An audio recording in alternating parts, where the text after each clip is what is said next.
Hello friends, আমি সুস্মিতা। বং blogger Susmita চ্যানেলে তোমাদের সবাইকে স্বাগত জানাই। আশা করি তোমরা সবাই ভালো আছো, সুস্থ আছো। আমিও ভালো আছি। থাম্বনেল দেখে হয়তো তোমরা সবাই বুঝে গিয়েছো এটা কিসের ব্লগ। যাই হোক, আজকের 25শে জানুয়ারি রাত 9টা বাজে। আমি সবজিগুলোকে একে একে কেটে রাখছি, কারণ আমার সুবিধার জন্য, যেহেতু পরের দিন টিউশন থাকে। সকালবেলা উঠে যদি রান্নাটা করে নিয়ে টিউশন করি, তাহলে আমার অনেকটাই কাজটা আগিয়ে যায়।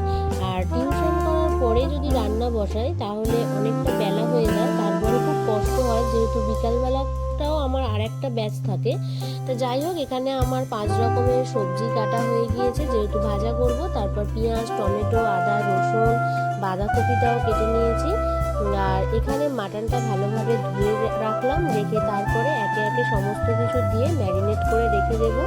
পরের দিন মাটন কিনলে হতো, কিন্তু মাটন কিনে আনতে আনতে ধুতে পরিষ্কার করতে অনেকটাই বেলা হয়ে যাবে। আমি সেটা করতে চাই না, যেহেতু সকালবেলা অনেকটাই কাজ থাকে, আমি বললাম। তারপরে যাই হোক, এখানে আমি দিয়ে দিলাম একে একে সর্ষের তেল, হলুদের গুঁড়ো, লবণ, কাশ্মীরি রেড চিলি পাউডার, পেঁয়াজ, টমেটো কুচি, আর আদা, রসুন আর কাঁচা লঙ্কার পেস্ট। সমস্ত কিছু মশলাটাকে দিয়ে ভালোভাবে মাখিয়ে নিয়ে সারা রাত রেখে দেব। পরের দিন সকালবেলা যখন কাজটা করব, আমার খুবই আর কি ইজি হয়ে যাবে, এগুলোর ঝামেলা থাকবে না। তা যাই হোক, আজকের মতন ব্লগটা এখানেই শেষ করলাম। পরের দিন আবার দেখা হচ্ছে। চলো, টাটা।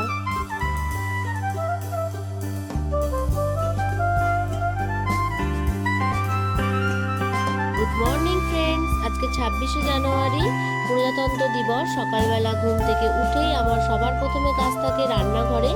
দেখো, এখন সকালবেলা ঘুম থেকে উঠে গিয়েছি। উঠে এখন প্রায় 6টা মতন বাজে। অনেকটাই ভোরে উঠেছিলাম, কারণ যেহেতু ফ্রেশ হলাম, বাসি জামা কাপড় ছাড়লাম।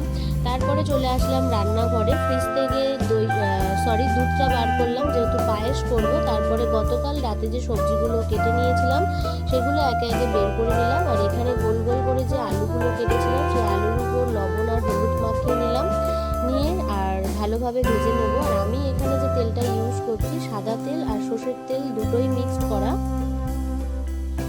আলুটাকে এখানে ভালোভাবে ভাজবো, আর কি বেশি লাল করব না। যত বেশি লাল করে ভাজবো, আলুটা অনেকটাই শক্ত হয়ে যাবে, তখন খেতে বেশি ভালো লাগবে না। আলু ভাজা হয়ে যাওয়ার পর করে নিলাম শিম ভাজা।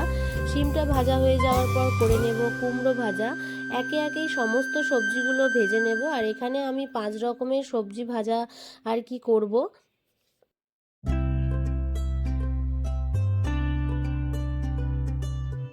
5 রকমের সবজি ভাজা হয়ে যাবার পর আমি এখানে একটু চা করে নিয়েছি।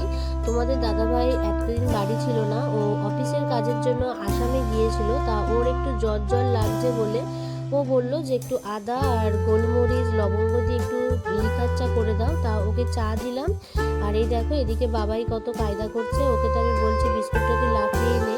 তাই এরকম অল্প করে একটু মজা করি। চা খাওয়া হয়ে যাওয়ার পর আবার চলে আসলাম রান্নাঘরে। কাজু কিশমিশগুলো ভালোভাবে কেটে নিচ্ছিলাম, যেহেতু পায়েস রান্না করবো।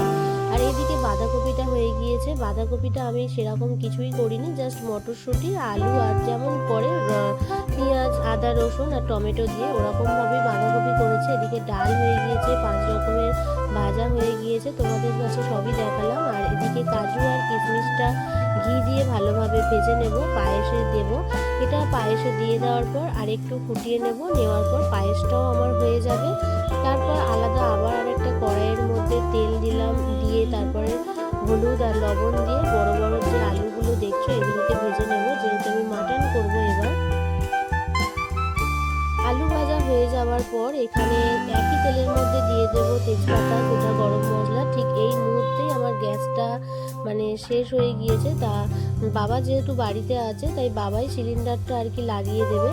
তা ওই জন্য আমি সেই ফাঁকে বাবাইয়ের এই জামাটাও খুলে দিচ্ছি, যেহেতু রোদ উঠেছে। তাই বললাম জামাটা খুলে দিই, রোদে থাকুক, জামাটা আবার কেচে দিতে হবে। দেখো কেমন করে বসে আছে, ভীষণ কায়দাও করে।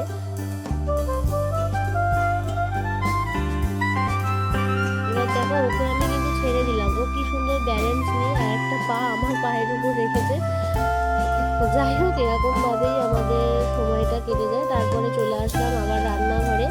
তা ওই তেলের মধ্যে একটু 1 চামচ মতন ঘি অ্যাড করলাম। ঘিটা গরম হয়ে গলে গেলে গরম ঘি আর তেলের মধ্যে মাটন গতকাল যে আমি ম্যারিনেট করে রেখেছিলাম ওই মাটনটাও দিয়ে দিলাম।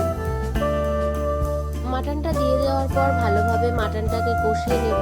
আর তোমরা যদিও দেখেছো যে আমার ভিডিওতে বেশিরভাগ আমি রান্নার ভিডিওই পোস্ট করি, তাই এখানে যতটা পারবো আমি আমার রান্নার ভিডিওটা তোমাদের সাথে শেয়ার করব ব্লগের মধ্যেও। পায়েস হয়ে যাওয়ার পর আর একদিকে কড়াই দেখো এখানে মাছটাও ভেজে নিলাম। আপাতত ছোটো যেহেতু কড়া তাই জন্য 2টো মাছ দিয়েছি। আর 9:30 মতন বাজে, বাবা সকালবেলা টিফিনে খায় ভাত, তাই জন্য বাবাকে দিয়ে দিলাম ভাত, এক ডিমের ঝাল আর আলু ভাজা। আর আবার 2টো মাছ ভেজে নিচ্ছি এইদিকে। মাছটা এপিট ওপিট করে ভাজা হয়ে যাওয়ার পর ওইদিকে যে মাটনটা আমি করছিলাম তা মাটনটা অনেকক্ষণ ধরেই কষানো হয়ে গিয়েছে। এবার আরেকটু নাড়াচাড়া করে নেওয়ার পর ভেজে রাখা আলুগুলো এখানে অ্যাড করে দেব। কিছুই না, সমস্ত কিছু ম্যারিনেট করে রাখার পর মাটনটাকে কষিয়ে নেব। তারপরে তেলটা ছেড়ে আসলে আলুটাকে দিয়ে দেব। তারপরে এটাকে প্রেসার কুকারে দিয়ে 2টো সিটি দিয়ে দেবো, ব্যাস হয়ে যাবে। তারপর ওটা ঠান্ডা হয়ে গেলে কড়ার মধ্যে ঢেলে নেব। আর নামাবার আগে দিয়ে দেব ওই কেটে রাখা চর্বিগুলো মাটনের, আর সামান্য 1 চামচ মতন একটু গরম মশলার গুঁড়ো, ব্যাস একদম মাটন রান্না রেডি হয়ে যাবে। আমি তো তাও প্রেসার কুকার দিয়েছি, কিন্তু আমি আমার শাশুড়ি মাকে দেখেছিলাম মাটন করলে উনি কড়ার মধ্যেই করতো, 1-1.5 ঘন্টা যাই সময় লাগতো সব মাটনটা কড়াই করতো, উনি প্রেসার কুকারে দেওয়াটা পছন্দ করতো না। যাই হোক, সবার রান্না সমান প্রসেসের হয় না। তা এখানে আমি মাছের ঝাল করে নেব। মাছ ভাজা হয়ে যাওয়ার পর একই তেলের মধ্যে কালো জিরে আর কাঁচা লঙ্কা অ্যাড করে দিয়েছি। আর এখানে কিন্তু আমি পেঁয়াজ অ্যাড করিনি, টমেটো, আদা, রসুন, কাঁচা লঙ্কার পেস্ট দিয়ে ভালোভাবে নাড়াচাড়া করে নেওয়ার পর হলুদের গুঁড়ো, কাশ্মীরি রেড চিলি পাউডার আর লবণ দিয়ে ভালোভাবে কষিয়ে নিয়েছি। তারপরে এখানে দইটা অ্যাড করে দিলাম। দইয়ের সাথে কিন্তু চিনি দিয়ে ভালোভাবে ফেটিয়ে রেখেছিলাম। দইটা অ্যাড করে দেওয়ার পর সমস্ত কিছু মশলা ভালোভাবে কষিয়ে নেওয়ার পর তেলটা রিলিজ হয়ে গেলে জল অ্যাড করে দেব। এদিকে মাছের ঝোলটা ফুটতে থাকুক, ততক্ষণে আমরা একটু টিফিনটা করে নিই। তোমাদের দাদা ভাইয়ের যেহেতু জ্বর ছিল বললাম, আর ওকে বললাম যে বাড়িতে রুটি করে দিই, ও বললো যে না আমার ভালো লাগছে না। তাই এখানে সাদা পরোটা, তেল ছাড়া পরোটা বলে, এই পরোটা তরকারি খেয়ে নেওয়ার পর আবার চলে আসলাম রান্নাঘরে। ঝোলটা ফুটে ওঠার পর নামাবার আগে দিয়ে দিলাম ধনেপাতা আর মাছগুলোকে দিয়ে দিলাম। একটু নাড়াচাড়া করে নেওয়ার পর মাছের ঝালটা একেবারে রেডি হয়ে গিয়েছে, নামিয়ে নিলাম।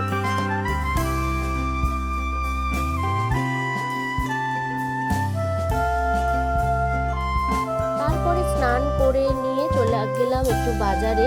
তা বাবাকে বললাম যে তোমার বার্থডেতে তুমি কি নেবে বলো। বাবা বললো আমার কিছুই লাগবে না। তা সবার বাবা মাই হয়তো একই কথাই বলে। বাবা বললো যে আমার কিছু লাগবে না, তা সেই তো লুঙ্গি কিনতে হতো, তা তোরা একটা কাজ কর আমার জন্য তাহলে লুঙ্গি এনে দে। তা আমি আর তোমাদের দাদাভাই বাজারে গিয়ে 2খানা লুঙ্গি এনে দিলাম।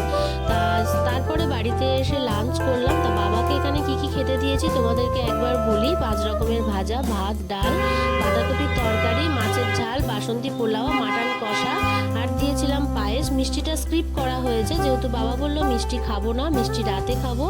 তা চলো আমরাও এবার খেয়ে নিই। তা ভিডিওটা আমি এখানেই এন্ড করে দিচ্ছি। তোমাদের সাথে সমস্ত কিছুই তো শেয়ার করলাম। ভিডিওটা কেমন লাগলো অবশ্যই কমেন্ট করে জানিও। আর ভিডিওটা দেখতে দেখতে একটা লাইক করে দিও। যদি চ্যানেলটাকে সাবস্ক্রাইব না করে থাকো অবশ্যই চ্যানেলটাকে সাবস্ক্রাইব করে দিয়ে আমার পাশে থেকো। টাটা।